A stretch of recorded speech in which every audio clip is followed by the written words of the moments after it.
And today, just very quickly, I found myself in the middle of Cahersiveen with a few minutes to spare.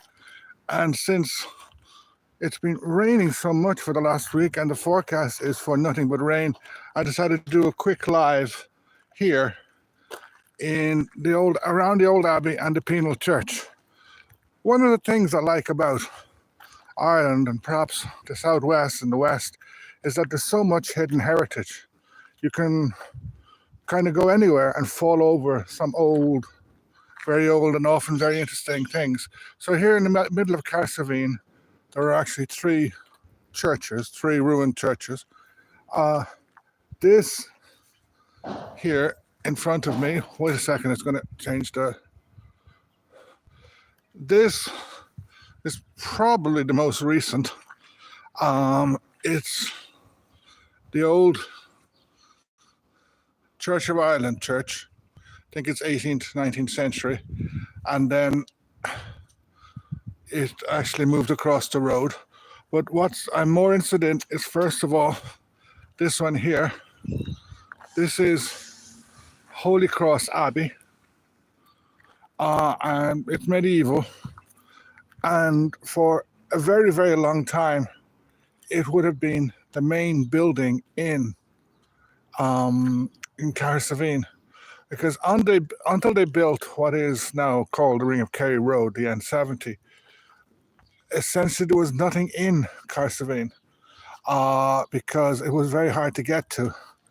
The only way before the N70, the Ring of Kerry Road, which was built in the 1820s, the only way to get here was over the mountains, over the Barracks. And then for Cahersiveen, you come up near Carvine and arrive here. The building of that road, of the Ring of Kerry Road, transformed Cahersiveen. It allowed it to become a market town. And of course, the Cahersiveen is really associated with Daniel O'Connell. And it's not surprising, first of all, because his family, well, originally the O'Connells were the constables or seneschals of Ballycarbery Castle, which is on the other side of the river behind that housing estate. Like by car, it's 3 or 4 kilometers away. As the crow flies, it's probably a kilometer. So this land would have been held probably by McCarthy Moore, if not one of the other McCarthy septs. The O'Connells were one of the groups that essentially worked for McCarthy Moore. They looked after Ballycarbery Castle, which was one of McCarthy Moore's biggest and most important castles. After the various defeats in the wars under Elizabeth and in the 17th century, the O'Connells were lucky in that they preserved some land. So if you're driving into Cahersiveen, you'll see a ruined house on the left-hand side. It's about 2 kilometers away. I can't show you today. That's actually where Daniel O'Connell was born. But he was actually fostered until the O'Connells tried to follow some of the Gaelic customs. So he's fostered by a poorish family in Foilmore, which is up the mountains.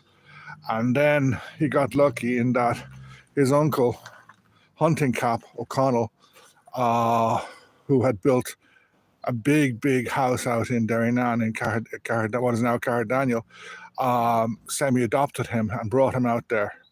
And then he became a famous barrister, politician, etc. So Cahersiveen, his family were the main family around here. They owned a lot of land, and they also intermediated for a lot of land. Like probably all of this was owned by Trinity College, and then they kind of sublet it to the O'Connells. In fact, I'm going to show you the grave of O'Connell's parents, which is around here. There it is. It's all muddy. This is the grave of O'Connell's parents. Hold on, I'll just show you the plaque. So there it is, Morgan and Catherine O'Connell of Carvine. That's at the other end of Cahersiveen. Daniel O'Connell even had, for a while, he had an idea of moving Cahersiveen out of in another direction towards his own land, but it didn't work. His land is at the other end of Cahersiveen. But there's a bit of sun. It's not the most to look at because Ireland is well dotted with ruined little churches like this. In fact, most graveyards, especially in rural areas like this, but even in Dublin, in most graveyards you can find these old medieval churches. They were Catholic, and after the Reformation, after the Elizabethan wars, etc., they all were essentially abandoned, or some were taken over by the Church of Ireland and then eventually became bigger churches. But in rural areas, you'll find many ruins like this. I find it nice to visit them. But something else I find very, very interesting here is the penal church. Now, the penal laws were brought in shortly after William of Orange defeated James in the Williamite Wars and became king of England, Scotland, and Ireland. Although the wars were brought to an end in Ireland by a treaty which promised religious toleration, that did not happen. The so-called Glorious Revolution resulted in Ireland of a series of anti-Catholic laws. They're misunderstood a lot of the time. People say that they banned Irish and they banned the Mass, which is not exactly, they didn't ban Irish, and people were able to say the Mass, but depending on the time, being a priest in Ireland was very difficult. Under the Cromwellian period, priests were often executed, but it meant that many people had to say Mass outdoors. So if you, in various parts of Ireland, you'll come across Mass rocks. There's a big one in Cahersiveen itself. Here, in a more urban place, we have this little shed in front of us. This looks like one more shed, one more semi-abandoned shed that you can see all over the place. But, believe it or not, that was a penal church. It is also where Daniel O'Connell was baptized. Just let me cross the road without getting run over. As you can see, it's an 18th century church.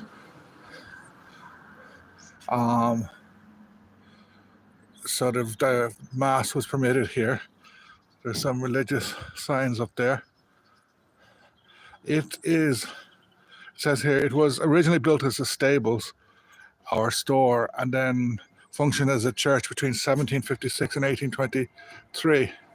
Daniel O'Connell was actually baptized here, which is, I find, quite interesting. Sort of, this building is so easy to pass by.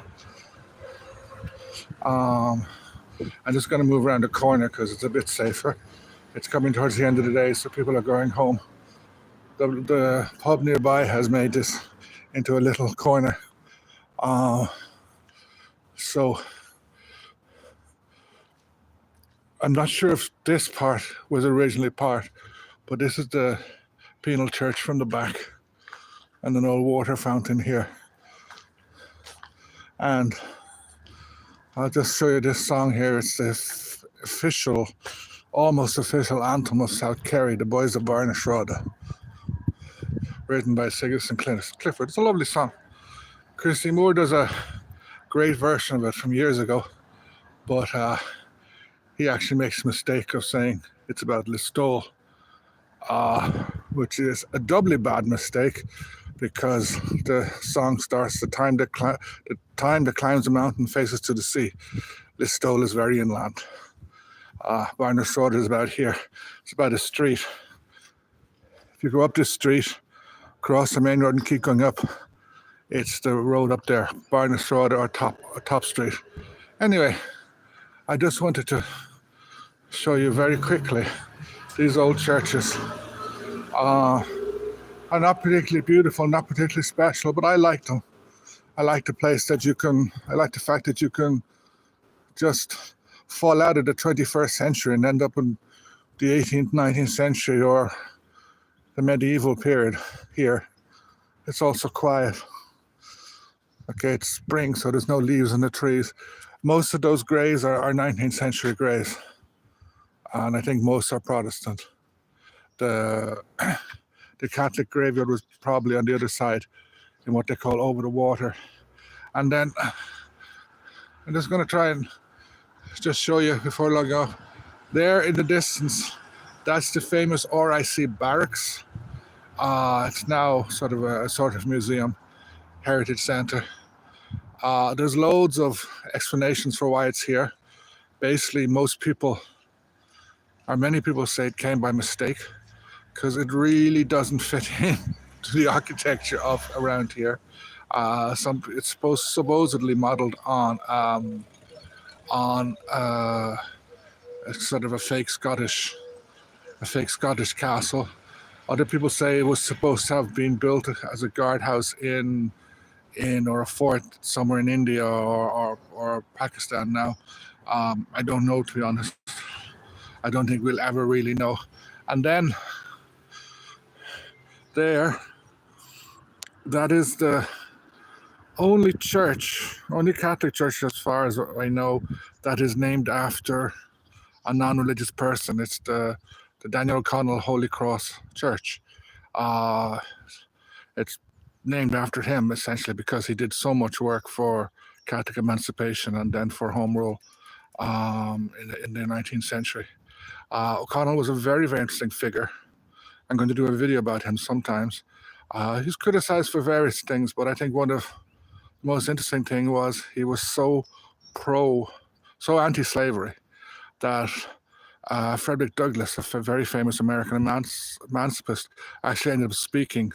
I don't know if it was in Cahersiveen or Derrynane, but he came down here.